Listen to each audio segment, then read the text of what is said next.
Allahumma aftah lana hikmataka ya Allah.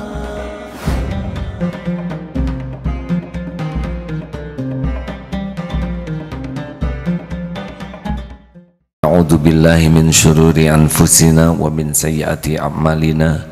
May yahdihillahu fala mudhillalah wa may yudlil fala hadiyalah. Allahumma shalli wa sallim wa barik ala sayyidina Muhammad wa ala alihi wa ashabihi ajma'in. Allahumma ja'alna hajjan mabrura wa sa'yan mashkur wa dhanban maghfur wa amalan salihan maqbul. Allahumma inna nas'aluka ridhaka wal jannah wa na'udzubika min sakhatika wan nar. Ya Allah, catatkan siapapun yang hadir, yang menyimak, menjadi hamba-hamba yang Engkau ampuni seluruh dosanya. Engkau jamu di Baitullahmu ya Allah, Engkau jamu di Arafahmu ya Allah. Engkau maha kuasa atas segala-galanya. Innaka ala kulli syai'in qadir. Ya Allah, jadikan jamaah ini jamaah yang merasakan nikmat iman, nikmatnya ibadah, nikmatnya lahir batin sehat walafiat, nikmatnya rizki yang halal barokah, nikmatnya rumah tangga sakinah, nikmatnya jadi hafiz-hafizah. Karuniakan kepada jamaah ini nikmatnya istiqamah ya Allah, nikmatnya husnul khatimah. Taqabbal minna ya karim, innaka antas samiul alim. Ya Allah, Engkau tahu yang mengharapkan jodoh, berikan jodoh terbaik ya Allah, jodoh yang mendekatkan kepadamu. Ya Allah, Engkau tahu ada yang sakit, sembuhkan ya Allah, berikan kesehatan yang mendekatkan kepadamu. Ya Allah, yang kekurangan rizki Engkau cukupi ya Rabb, dengan rizki yang barokah yang mendekatkan kepadamu. Ya Allah, lindungi kami dari apapun yang menjauhkan kami darimu. Rabbana taqabbal minna ya karim, innaka antas samiul alim, wa tub alaina innaka antat tawwabur rahim. Amin ya rabbal alamin. Alhamdulillah, itu hadiah oleh-oleh dari tanah suci. Hadirin sekalian, stres itu karena terlalu banyak berpikir dan sangat sedikit berzikir. Seharusnya setiap mikir jadi zikir. Kita tidak mungkin tidak berpikir, karena ini aset terpenting dari Allah Subhanahu wa Ta'ala. Ada 5 yang harusnya kalau kita berpikir tidak lepas dari 5 ini. Tapi sebagian besar orang tidak bisa mengendalikan pikirannya. Dan alarm bahwa pikiran kita tidak pada rel yang benar adalah Allah Subhanahu wa Ta'ala menurunkan kegelisahan di hati kita. Seperti yang pernah kita bahas, setiap mikir jadi zikir. Apa mikir yang penting yang jadi zikir? Satu, kita harus setiap kali berpikir senantiasa dekatkan dengan mentadaburi Al-Quran, karena di sanalah Allah memberikan tuntunan. Orang yang banyak mikir tapi tidak pernah mentadaburi Al-Quran, maka dia kehilangan tuntunan ayat-ayat Allah. Banyak. Ingat rizki, ingat Allah. Carilah dalam Al-Quran tentang ayat-ayat rizki, yakin. Ingat ditimpa musibah, kembali ke Al-Quran. Di sana ada panduan menghadapi musibah. Ma asaba min musibatin fil ard, bagaimana? Ma asaba min musibatin illa biiznillah wa may yu'min billah yahdi qalbah wallahu bikulli syai'in alim. At-Taghabun ayat 11. Tak ada satupun musibah yang menimpa kecuali dengan izin Allah. Jika kita beriman menyikapi musibah ini dengan keyakinan ke Allah, Allah akan memberi petunjuk di hati kita. Aduh, berat sekali hidup ini. La yukallifullahu nafsan illa wus'aha. Allah tidak akan membebani seseorang kecuali sesuai dengan kesanggupannya, baik dalam perintah-perintah maupun dalam hal apapun, karena Allah Maha Adil. Adil itu diantaranya menempatkan sesuatu pada tempatnya. Siapa yang bisa menghilangkan musibah?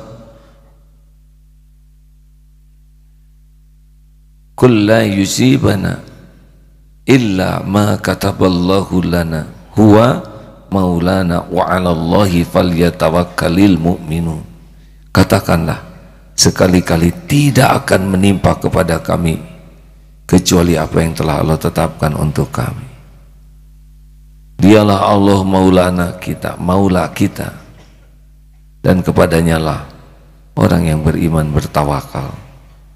Jadi kalau kita jauh dari Al-Quran, sepertinya pikiran kita ini tidak akan menemukan jawaban dalam hidup ini.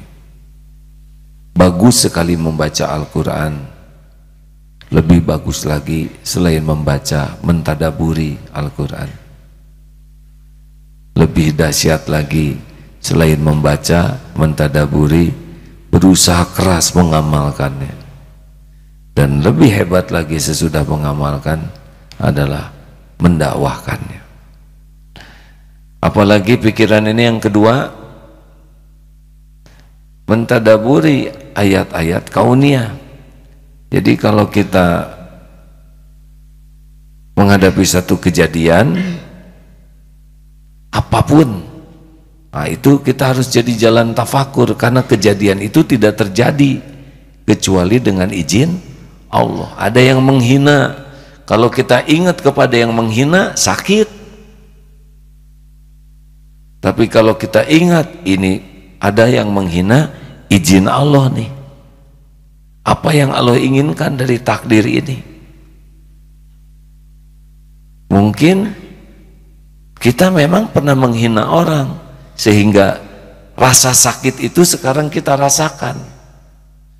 Atau Allah memberikan contoh akhlak buruk tentang penghinaan agar kita tidak melakukannya. Jangan membalas penghinaan dengan penghinaan. Kelakuan buruk orang kepada kita itu bukan untuk kita balas, tapi untuk jadi pelajaran bagi kita. Kita belajar dari orang yang bersikap buruk, dan orang yang bersikap buruk ladang amal bagi kita, ladang riyadoh, latihan kesabaran, latihan memaafkan, latihan membalas keburukan dengan sikap yang baik, latihan mendoakan. Begitulah hadirin menghadapi kepahitan itu. Tapi kalau kita tidak ingat ke Allah, hanya ingat kepada yang menghina, ya rasakan sendiri deritanya, nyesek di hati kita. Itu hidung atau kutil? Bagaimana jawabannya? Kutil, mirip hidung. Sudahlah hadirin, kalau kutil tidak akan segede gini. Ya, tenang saja, kita tidak akan jadi hina dengan dihina orang, kita akan hina oleh kelakuan hina kita sendiri. Jangan mau diatur oleh keburukan orang lain. Kalau orang lain bersikap buruk, itu pilihan dia. Pilihan kita adalah sikap yang Allah sukai.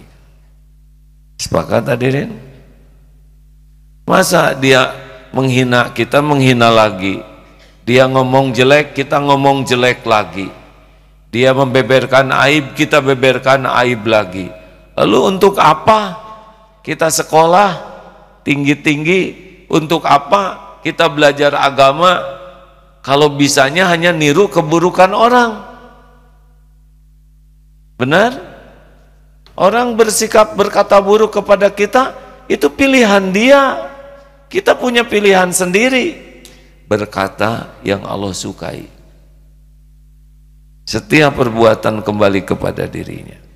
Makanya kalau ada kejadian, ingat kepada Allah. Kalau tadi lihat ayatnya, sekarang tafakuri hikmahnya. Ini takdir dengan izin Allah. Apa yang Allah inginkan? Di kalangan santri penghafal Quran pasti beda-beda. Ada yang cepat hafalannya, ada yang lambat. Tidak usah membanding-banding. Dan semuanya juga bisa ingat dengan izin Allah. Dan hafal itu belum tentu karunia, bisa juga cobaan. Yang paling penting dari menghafal Al-Quran sebetulnya bukan hafalnya. Yang paling penting dari menghafal Quran adalah Allah ridho tidak kepada orang tersebut. Apalah artinya hafal kalau Allah tidak ridho? Gimana tidak ridho? Karena jadi sombong, jadi ria, jadi dengki, jadi ujub. Aneh saya ini. Padahal saya ngepal cuma 2 kali baca. Hafal. Kamu tobat deh ya. Nggak hafal-hafal. Hafal tapi jadi sombong. Apa artinya hafal? Kalau jadi sombong, sedang sombong itu sesuatu yang tidak disukai Allah. Makanya maaf kalau punya anak menghafal Quran, jangan suka ditanya sudah berapa juz. Nanti tertekan itu anak. Dan anak tuh beda-beda oleh Allah diciptakan.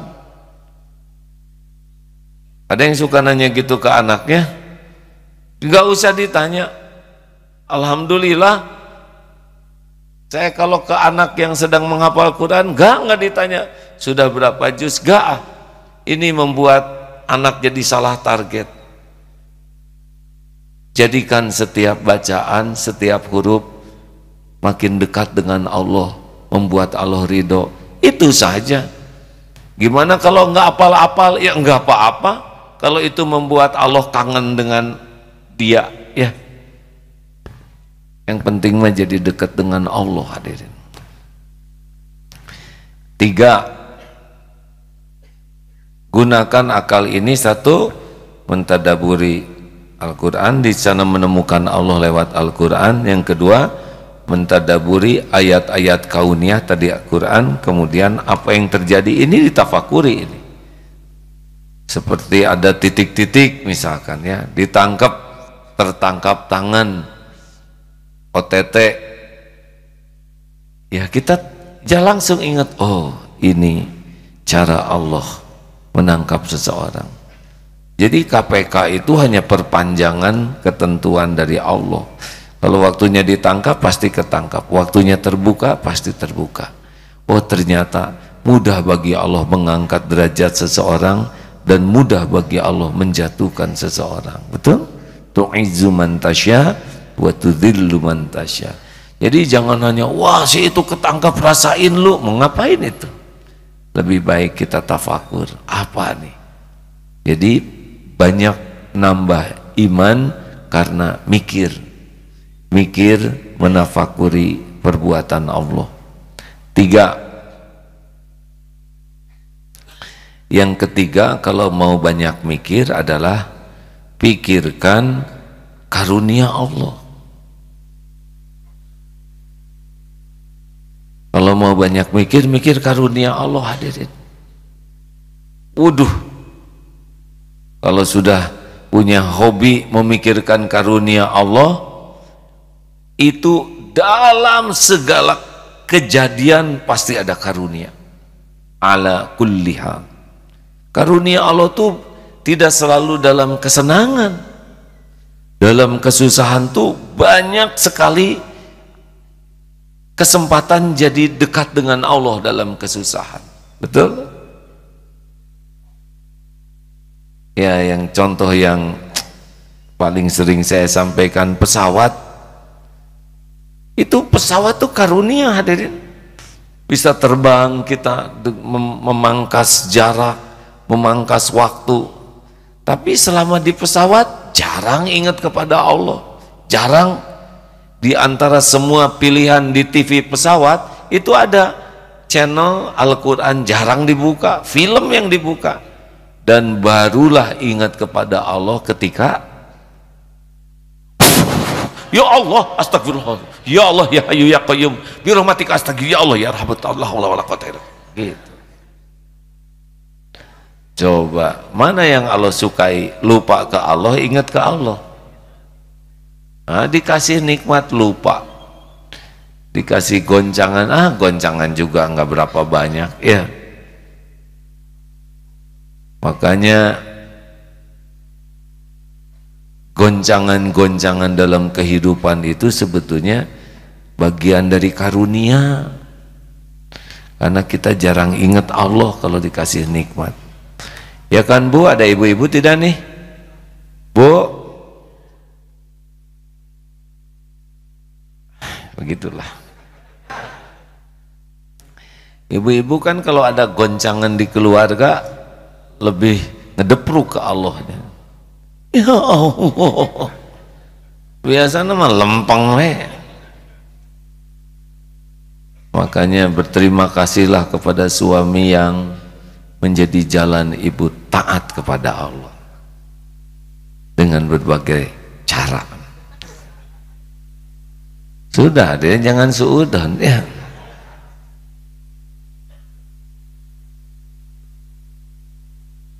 Jangan menganggap nikmat itu hanya yang cocok dengan keinginan.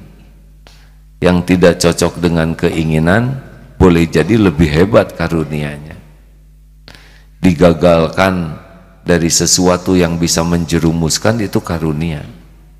Betul? Saudara batal menikah, karunia bukan?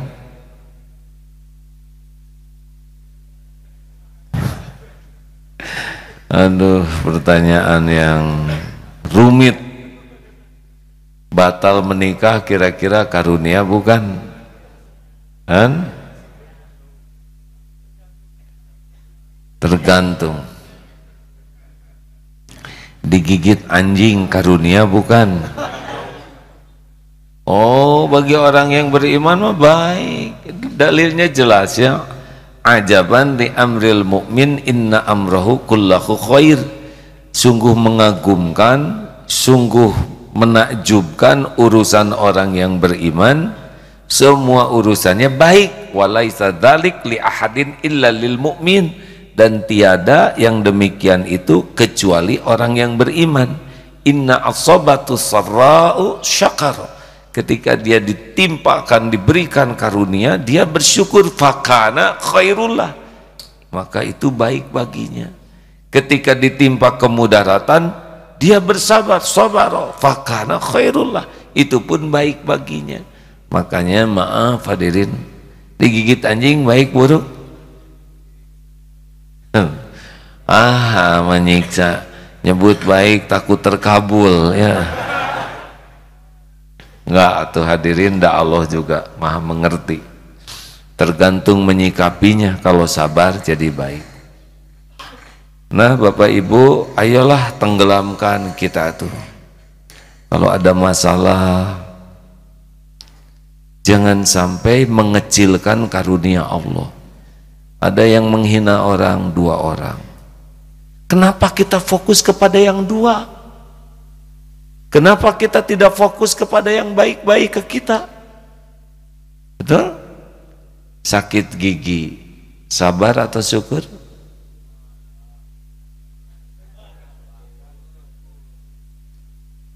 Sakit gigi, sabar atau syukur?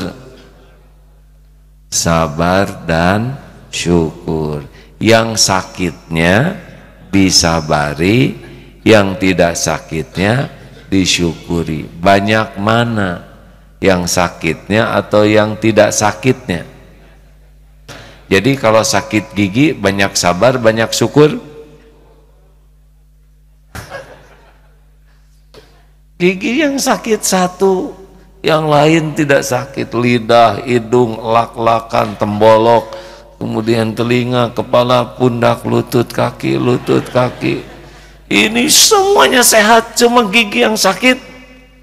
Aduh ya Allah, alhamdulillah cuman 1 ya Rob, tapi 1 juga paten ya Allah. Sakit gigi kan sakit yang dramatis ya, sakitnya luar biasa, tapi kurang inilah, kurang elok kalau ditengoknya, bengul segini. Diajak ngobrol sakit, dibawain oleh-oleh ke dondong dan jambu batu, jadi emosi. Hadirin, syukur. Di balik kepahitan pun banyak karunia. Makanya kalau punya waktu tuh syukur, syukur, syukur, syukur. Lihat wajah, syukur, punya wajah. Kita nafas, syukur, bisa berkedip, syukur, jantung berdetak, syukur. Fokus saja kepada karunia Allah, kita syukur, rasakan bedanya. Tenang hidup tuh. Walaupun dalam kesulitan, fokus saja kepada syukurnya. Karena pertolongan Allah datangnya dari syukur. La in syakartum la azidannakum. Kita itu akan ditambah karunia bukan karena hebatnya keinginan, tapi karena hebatnya bersyukur. Sebelum nikah batal. Coba ini, nikmat atau musibah? Ya mending belum nikah batal daripada sudah nikah batal, betul tidak? Dia meninggalkan saya, padahal dia sudah janji, tapi ternyata untung kamu. Berarti dia ketahuan belangnya, ya. Tukang pengingkar janji, mending batal atuh daripada dipertahankan nikah dengan pengingkar janji. Tapi hati saya sakit, ya dirasa-rasain aja itu mah buah dari dosa. Tingkat kepedihan itu berbanding lurus dengan tingkat kemelekatan hati. Makin melekat hati kepada selain Allah, makin robek ketika diambil. Makanya jangan ada kemelekatan. Calon namanya juga calon, walaupun janji sehidup semati, kalau di sisi Allah tidak ada catatan takdir jodohnya, pasti nggak jodoh. Bukankah minta yang terbaik? Nah, yang ngelamar itu belum tentu yang terbaik. Mau ngelamar kerja ditolak, sabar atau syukur? Syukur aja. Hanya ditolak, tidak dipukul, tidak didengkek. Cik, ini kan banyak remaja nih belum nikah, wajah-wajah penantian. Kalau melamar ditolak, sabar atau syukur? Syukur, punya pengalaman ditolak. Lelaki sejati itu hadirin harus nyobain ditolak. Di sanalah terbit pengendalian diri atas kepedihan. Kok seperti yang menjiwai, raut muka ini menunjukkan pengalaman.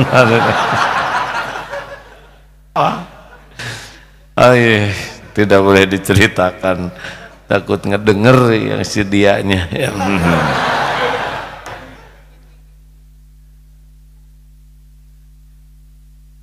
Kita lebih banyak memerlukan kepahitan sebetulnya, berlatih syukur di dalam kepahitan. Jangan syukur hanya dalam kesenangan, ya. Doa nikah saja kan 2 kali disebutnya, barakallahu laka wa baraka alaika. Kenapa 2 kali disebut keberkahannya? Karena katanya yang saya baca, dalam rumah tangga itu ada kesenangan dan ada kepahitan, dan dalam dua-dua kejadian itu ada keberkahan. Berkah itu kebaikan yang banyak dan langgeng. 3 itu syukur. Yang keempat, kalau mau banyak mikir dari kejadian apapun, tarik ke ingat dosa. Ini penting kalau mau mikir. Ada kepahitan, aduh dosa apa nih? Apa yang saya lakukan sehingga ketimpa ini? Wa ma asabaka min sayyi'atin fa min nafsik.